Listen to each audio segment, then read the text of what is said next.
Hi, day 259. I'm home from the doctor's office. This was the oncologist over here in Tarzana. Guess what? He says, I don't see any reason for you to continue chemo right now. Yes, that's the kind of news I want to hear. Oh my God, how fabulous is that? The reason being, let's see if I wish Matthew were here right now because he's so much more, he could tell you exactly what the doctor said. I hear news like this and my whole brain went, ah! I'm like jumping for joy. It's all good. He was saying that the news that we got on the last CT scan, I'm trying to remember this, was not accurate for the Germany experience because the Germany experience just took place, like a month ago, 5 weeks ago, whatever.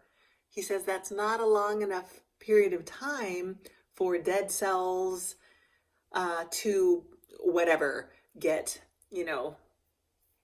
eliminated out of your body and out of that particular place. How did he say it? It was kind of cool because they can't just disappear.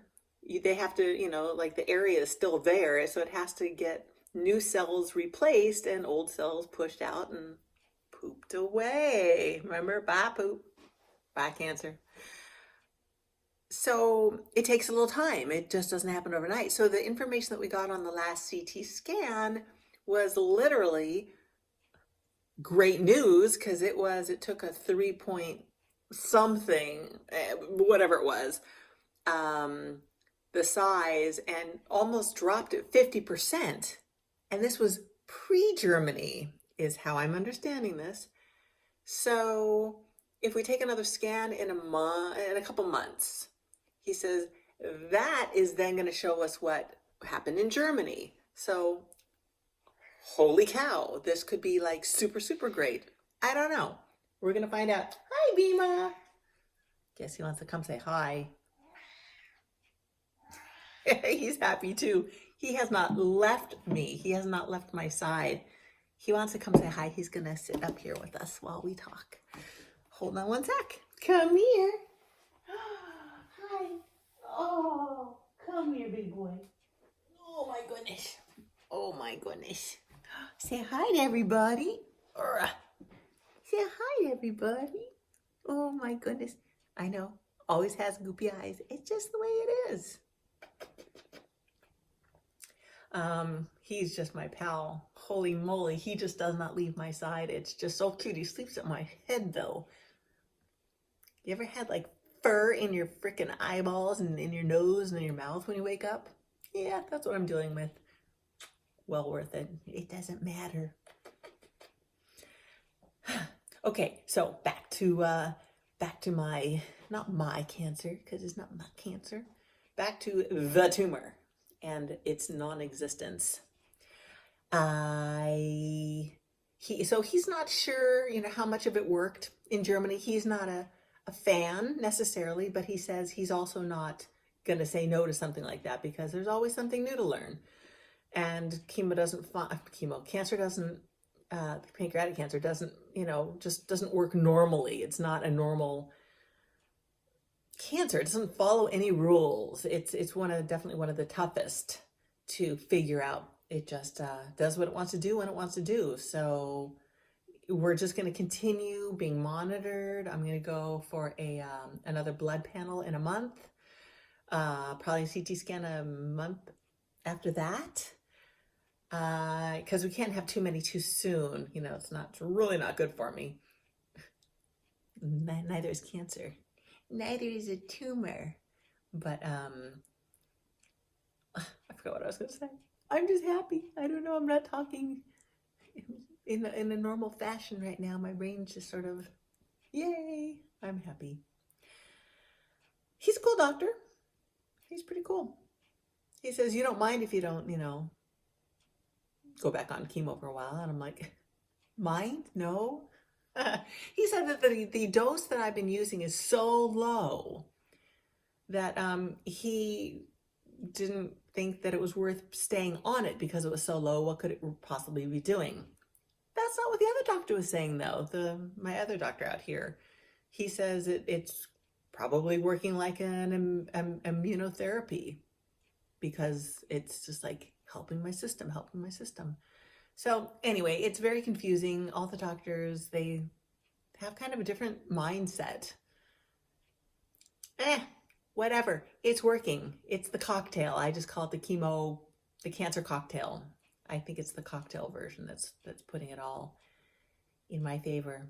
So I have a little Bhima story. Now that you know my story, because I'm a happy girl.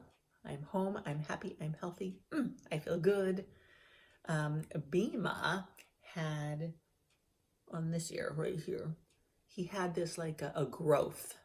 And he'd had it for years, but all of a sudden we go to Germany, I come home, and it's the size of the tip of my pinky.